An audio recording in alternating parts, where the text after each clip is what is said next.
faut attendre 15 minutes. Bah, le truc, c'est qu'on a quand même l'ail sauvage et on a le gingembre.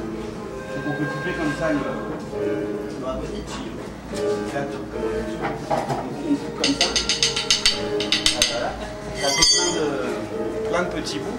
Et alors ensuite, il faut peler le gingembre. Alors, avant de peler le gingembre, il faut l'acheter. Et alors j'ai appris qu'il y avait du gingembre qui piquait et du gingembre qui piquait pas. Il y a du gingembre homme et du gingembre femme. Hembra. Et alors forcément celui qui pique le plus, c'est facile à trouver, c'est le gingembre femme. Donc pour le reconnaître, c'est celui qui brille, tout est logique. Hein. Donc on a le gingembre et alors on pèle comme ça. Et vous voyez, ça on pèle comme ça. Et le truc c'est qu'il faut lâcher à l'intérieur. Et après on peut couper notre école. Donc on fait des petits bouts comme ça. Et alors après il faut le presser. Et le problème est que ça fonctionne, c'est la même chose. Donc j'ai pas de grands plats comme ça classe, j'ai des tout petits trucs. Donc il faut commencer à presser. Il faut presser avec. Et donc on presse. Et alors quand ça marche, ça fait beaucoup de jus. Dulce va faire le jus du gingembre. On presse parce qu'il faut attendre. Il y a les 15 minutes, microdile, tout ça. Donc Dulce va faire équilibré.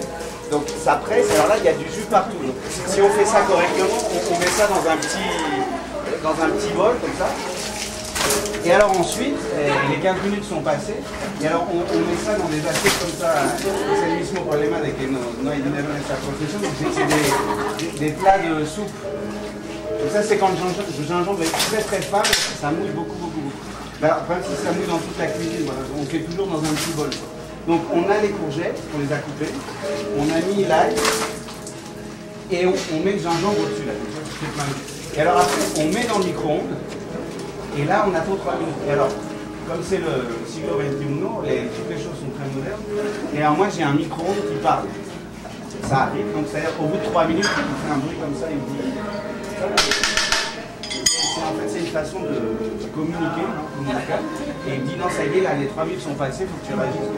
Donc dans ces cas-là, je sors le truc, j'ouvre, alors je remue un peu, je referme et je le remets, et puis après il me reparle, etc. Mais normalement avec 6, 7 minutes, voire 5, ça peut marcher.